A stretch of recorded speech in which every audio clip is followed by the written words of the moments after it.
Sakhi, the house of Kanchi weaves, Telangana, Andhra Pradesh. నమస్తే రమగారు. నమస్తే జయ. రమగారు, దసరా నవరాత్రిలో 8వ రోజులో ఉన్నాం. ఏ అలంకరణలో ఉంటారు, ఎలాంటి నైవేద్యాలు పెట్టాలి, పూర్తిగా మాట్లాడుకుందాం. శరన్నవరాత్రుల్లో 8వ రోజు దుర్గాష్టమి. ఈ అష్టమి మనకి సాధారణంగా అష్టమి తిథి పనికిరాదు.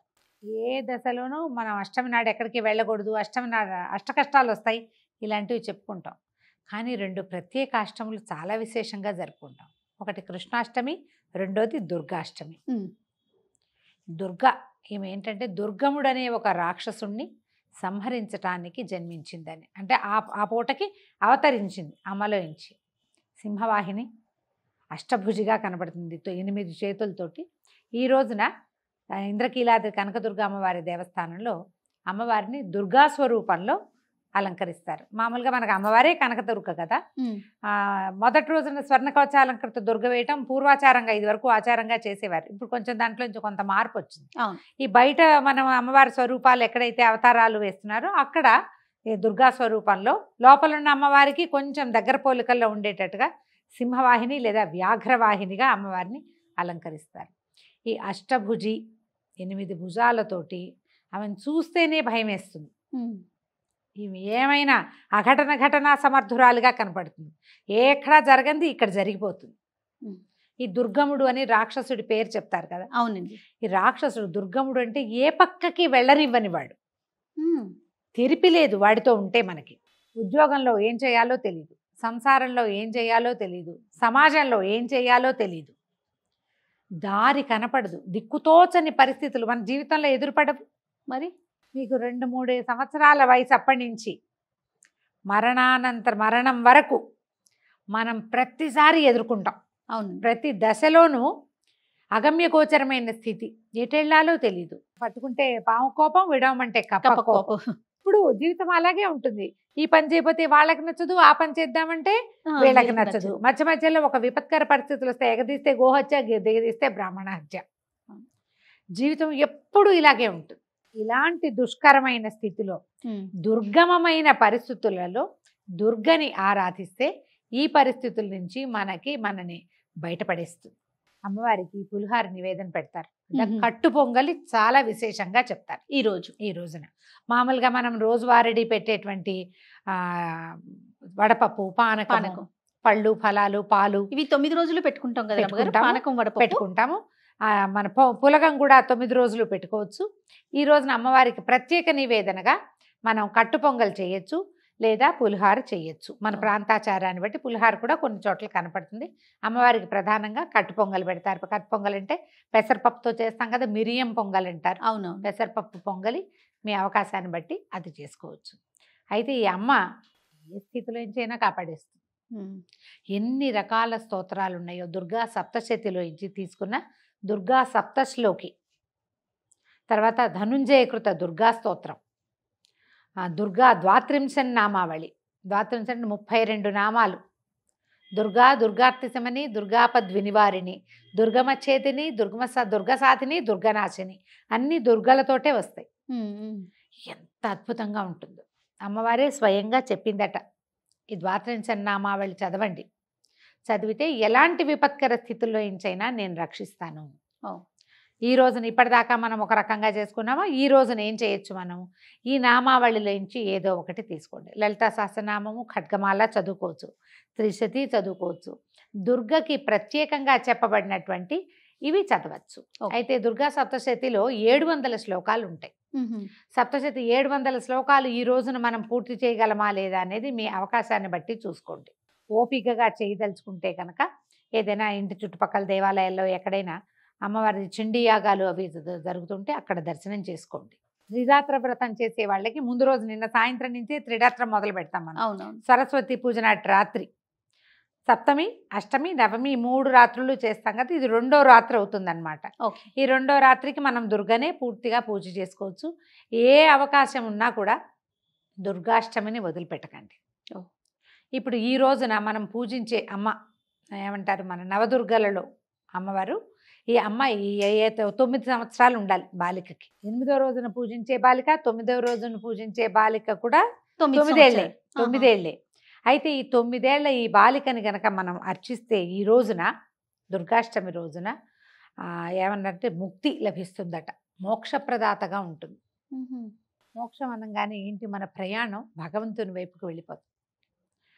ఏదైనా చేసి వెళ్తామో చేయకుండా వెళ్తామో తెలియదు. చేయకుండానే ఆటోమేటిక్గా మనకి మోక్షం వచ్చే అవకాశం లభించవచ్చు.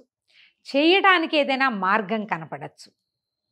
ఇప్పటిదాకా మనకున్న అలవాట్లు, ఇబ్బంది సబ్బందులు, కర్మానుభవాలు అవి తీరిపోవటం మొదలు పెడతాయి. కొన్ని వదిలేస్తాం. తర్వాత మనం ఎవరెవరికి రుణపడి ఉన్నామో వాళ్ళంతా తారసిల్లి రుణాలన్నీ తీరిపోతాయట. అందుకని ఈ రోజున 9 ఏళ్ల బాలికని తీసుకొచ్చుకుని చక్కగా ఆమెకి కన్యాపూజన, పాదాలకు పసుపు రాసి పారాయణ పెట్టడం, బొట్టు కాటిక అలంకారం చేయటం, పువ్వులు ముడవటం, చక్కటి భోజనం పెట్టి షడ్రసోపేతంగా 9 ఏళ్ల పిల్లలంటే చక్కగా అన్ని తినగలిగే వయసు పిల్లలు కదా, తాంబూలం ఇచ్చి నమస్కారం చేసి అక్షింతలు వేయించుకోవటం. ఈ రోజునే మనం ఎక్కువ మంది చేయదలుచుకుంటే 9 మందిని నవదుర్గలని ఈ రోజున చేసుకోవచ్చు. మనం ఇవాళ కానీ రేపు కానీ మన విశేషం ఎలా కుదిరితే అట్లా చేయొచ్చు. అయితే ఈ దుర్గాదేవిని ఇలాంటి ఉగ్రరూపంగా కనపడేటట్టుగా ఉన్నప్పటికీ కూడా శాంతరూపిణిగానే చూపిస్తారు జయ. ఓహో, ఆమె మరీ పరిగెత్తి మీద పడుతున్నట్టుగా ఉండదు. ఈరోజు స్థిమితంగా ఉంటుంది, సింహవాహినిగా ఉంటుంది. ఓకే, ఆమె అంతటా ఆమె ఆయుధాలు ఏవి మన ప్రయోగ భంగిమలో ఉండవు, స్థిమితంగా ఉంటుంది. నువ్వు కాదంటే వస్తుంది నీ జోలికి, లేకపోతే లేదు. మనమ్మ మనని భయపెడుతుందా? భయపెట్టదు. మనమ్మ కోపంగా ఉన్నా, విసుగ్గా ఉన్నా సరే ఏదో కొంచెం తగ్గుతాం, అమ్మో కంట్రోల్లో ఉండాలనిపిస్తుంది. అంతేగాని భయం వేసి పారిపోయేటట్టుగా ఉండదు కదా. ఆ రకమైన ఒక భయాన్ని ఆమె మనలో కలగజేస్తుంది. దుర్గా ఆరాధన వల్ల దురభ్యాసాలు, దుర్వ్యసనాలు పోతాయి. ఆల్రెడీ మన జీవితంలో ఏవో ఎదుర్కొంటూ ఉంటాం, కొన్నిటిని వదులుచుకోలేకపోతాం. ఎవరైతే వ్యసనపరత్వాన్ని పోగొట్టుకోవాలనుకుంటారో వాళ్ళు ఈ అష్టమి నాడు దుర్గకి మొక్కుకుని ఆమెకి ప్రమాణం చేస్తే అలవాట్ల నుంచి బయటపడడానికి ఒక అవకాశం లభిస్తుంది. ఈ రోజు స్పెషాలిటీ అది. మీరు చేయగలగాలి. అది నేను ఆవిడకి చెప్పాను. ఆమె చూసుకుంటుందంటే ఆమె చూసుకోదు, నిన్ను చూస్తుంది ఆమె. నేను నిరుడు ఒకళ్ళకి చెప్పాను ఈ మాట. చెప్తే ఒక 2-3 నెలల తర్వాత ఏదో పార్టీ అవకాశం వచ్చింది, తాగేశారో ఏదో చేశారు. మొత్తానికి నాకు తర్వాత చెప్పారు. చెప్తే నేనన్నా అంటే అవకాశం రాను, ఇన్ని 2 నెలల నుంచి ఎవ్వరు పిలవలేదండి, అమ్మే నన్ను కంట్రోల్ చేస్తోందని నేను భావించాను. 2-3 నెలల తర్వాత పార్టీకి పిలుపు వచ్చిందిట. పార్టీకి పిలుపు వచ్చిందంటే నిన్ను ఈడ్చుకెళ్ళి పార్టీలో ఎవడు కూర్చోబెట్టలా, నీకు వద్దనే అవకాశం నీకు ఇచ్చింది, వస్తావా అని అడిగారు. రాను, ఆ అవకాశమే అమ్మ ఇచ్చిందని భావించేట ఆయన. మనుషులం కదా, మనుషులం కదా, ఇంతేగా మనం ప్రతిదానికి అమెండ్మెంట్ చేసుకుంటాం. ఇలా చేయకూడదు. నువ్వు మానేయాలి అని దృఢంగా కనుక నువ్వు భావిస్తే ఈ రోజున నమస్కారం చేసుకోండి, అమ్మకి ప్రమాణం చేయండి. నువ్వు నాకు తోడుండు, నాకు ధైర్యాన్ని ఇవ్వు. ఎవరైనా పిలిచారు, నేను రానని చెప్పే ధైర్యాన్ని ఇవ్వు. పిలుపు వస్తేనే అది నా పిలిపేనని, అమ్మవారి పిలిపేనని భావించి వెళ్ళొద్దు. ప్రతి వాళ్ళు ఈ అవకాశాన్ని తీసుకోవచ్చు. ఎంత చిన్న హ్యాబిట్ అయినా మార్చుకోవచ్చు జయ మనం. అంతే కదా రమ్మగారు. పెద్ద దుర్వ్యసనాలు ఉండాలి కదా, దుర్వ్యసనాలకు అని అనుకోకండి. చిన్న చిన్న బ్యాడ్ హ్యాబిట్స్ కూడా మనకి కొన్ని ఉంటాయి.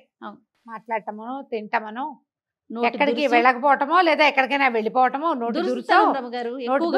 పోట్లాట కోరుతాను, అవన్నీ అమ్మకి ఇచ్చేయండి. అంతే, ఆమెకి నీకు ఇచ్చేస్తున్నాను, నువ్వు దీన్ని మళ్ళీ నా దగ్గరికి రానివద్దు. ఒకవేళ వచ్చింది అనుకో, అప్పుడు మనం ఏం చేయాలి, దుర్గా దుర్గా దుర్గా దుర్గా అనుకోవాలి. ఈ దుర్గాదాస్ కథే కదా మనం చెప్పుకున్నాం. అవును, గాజుల అమ్మవారి కథ. అతను ఏం చేశాడు, దుర్గాదాసు ఆ కథ చెప్పినప్పుడు మనం గాజుల అతను కథ జ్ఞాపకం వచ్చింది కదా, చాలా మంచి కథ అండి. అతనికి సాధారణంగా అతని పేరు ఏదో, ఏ స్వరూపాన్నైనా దుర్గగానే భావించి, ఏ అమ్మాయినైనా దుర్గగానే భావించి దుర్గా దుర్గా దుర్గా అనటం వల్లే దుర్గ అతనికి కనపడింది. అది కూడా ఎట్లా, అతను రోజు చూసేటువంటి గాజులు వేయించుకునే సాధారణ బ్రాహ్మణ యువతి స్వరూపంలోనే కనిపించింది. నీకు దుర్గ అంటే ఆవిడ ఇంత సింహం మీద 8 చేతులతోటి కళ్ళు మిరుమిట్లు గొలిపేలాగా కనపడితే మనం తట్టుకోగలమా? మరి ఆయన దుర్గాదాసు తట్టుకోలేకపోయేవాడేమో. అందుకని సాత్విక స్వరూపంలోనే అతనికి దర్శనమిచ్చి నేను నీతో ఉన్నానని నిరూపించింది. దుర్గాదాస్ కథ జ్ఞాపకం చేసుకోండి. అవునండి, నిరూపణ. తను అలవాటుగా వేసే గాజులు ఒక పావలా ఎక్కువకి ఆశపడకుండా న్యాయమైన వ్యాపారం చేస్తూ దుర్గని నిరంతరం తలుచుకుంటూ ఉన్నందుకు ఆమె అతనికి ప్రత్యక్షమైంది. అదే కదా కదా, మనం కూడా అంతే. ఏదైనా నా నెత్తి మీదకి వస్తే అది నీ వల్లే వచ్చిందని అనుకోవద్దు, తప్పుకునే అవకాశం నీకు ఇచ్చిందని నమ్మాలి. నీ చేతిలోనే ఉంది. నేను చేయను అనొచ్చు, నేను రాననొచ్చు, నేను వెళ్ళకూడదు అనుకోవచ్చు. అవన్నీ నీ చేతిలో ఉన్న పనులే కదా. మన చేతిలో ఉన్న పని చేసి హ్యాబిట్స్ మార్చుకోండి. ఈ రోజున మనం ఒక నిర్ణయం తీసుకోవచ్చు. దానికి ఇది అవకాశం. దానికి ఇది మంచి అవకాశం. దుర్గా అమ్మవారు మనతో పాటు ఉంటుంది. ఆమె మనతో ప్రయాణం చేస్తుంది. మనం ఏ దశలో ఉన్నా దుర్గని తలుచుకోవచ్చు. సప్తశతి చదవగలిగితే చండీ పారాయణం అంటారు, చేయగలిగితే చేయండి. లేదా దుర్గా సప్తశ్లోకి అని ఉంటుంది. ఈ సప్తశతులు 700 శ్లోకాలు కదా. ప్రతి 100లో నుంచి ఒక్కొక్క శ్లోకం చొప్పున తీసుకుని ఆ 700 శ్లోకాల ప్రతీకగానే సప్తశ్లోకి చేశారు. ఇది మనకి స్తోత్రనిధి యాప్లో దొరుకుతుంది. ఓకే, అది దొరుకుతుంది. దుర్గా ద్వాత్రింశ నామావళి దొరుకుతుంది. తర్వాత అర్జున కృత ధనుంజయ కృత దుర్గాస్తుతి ఏంటది ఆర్యమందర వాసిని అని వస్తుంది. ఆ స్తోత్రం కూడా చాలా బాగుంటుంది. అది చదువుకోవచ్చు. దుర్గా అష్టోత్తరం దొరుకుతుంది. దుర్గా అష్టోత్తరాన్నైనా సరే తీసుకుని చక్కగా అష్టోత్తరం చేసుకోండి. కొద్దిపాటి కుంకుమార్చన చేయండి. దుర్గకి కుంకుమార్చన చాలా ప్రీతి. ఆమెకి ఇష్టం ఎరుపు ఇష్టం కాబట్టి ఆమెకి ఎర్రని వస్త్రాలు కానీ, ఆరెంజ్ కలర్ కానీ, కొంచెం రిచ్ ఎరుపు, మనం కట్టుకున్న మెరూన్ కలర్ అలాంటివి, కుంకుమ రంగు, మొద్దు కుంకుమ రంగు అంటారు మన వైపు. కుంకుమ రంగు వస్త్రాలు, ఎర్రని వస్త్రాలు అమ్మవారికి ధరింపజేయచ్చు. ఎవరికైనా ఇవ్వచ్చు. మనం ఒక కన్యకని పెట్టుకుంటే ఆ కన్యక కూడా ఎర్రని వస్త్రాలు, ఎర్రని గాజులు, కుంకుమ, తామర పువ్వులతోటి పూజ, ఎర్ర కమలాలు దొరుకుతాయి కదా, అవునవును, వాటితోటి పూజ అమ్మవారికి అత్యంత ప్రీతిపాత్రమైనవి. మీ అవకాశాన్ని బట్టి దుర్గని సేవించండి. ఈ ఏ అష్టమి మనం పూజ చేసుకో, కానీ ప్రతి అష్టమి నాడు మీకు ఒక అవకాశం ఉంటే ప్రతి అష్టమి నాడు, అంటే శుక్లాష్టమి కృష్ణాష్టమి కూడా, శుక్లపక్షంలో అష్టమి కృష్ణపక్షంలో అష్టమి కూడా అమ్మవారి దేవాలయంలో దర్శనానికి వెళ్ళండి. చాలా దేవాలయాల్లో అష్టమి నాడు అభిషేకం ఉంటుంది అమ్మవారికి. చేయదలుచుకుంటే అష్టమి తిథుల నియమం పెట్టుకుని కూడా, మనం ఏకాదశి నియమం ఎట్లా పెట్టుకుంటున్నాం అట్లా కూడా అలా నియమం పెట్టుకోవచ్చు. దానివల్ల ఏంటంటే మనకేదో జీవితం పట్ల భయము, జీవితంలో అవకాశాలు లభించకపోవటం, దారితోచని పరిస్థితులు అవి మెల్లిగా తగ్గుముఖం పడతాయి. అవకాశాన్ని బట్టి చూడండి. సో అమ్మవారికి ఎర్రని వస్త్రాలు, ఎర్రని పువ్వులతోటి పూజ ఇవి చేసుకుని ఈ రోజున సుసంపన్నం చేసుకుందాం. సంతోషం రమ్య గారు. నమస్తే. నమస్తే. Anchor's dress courtesy by Saki.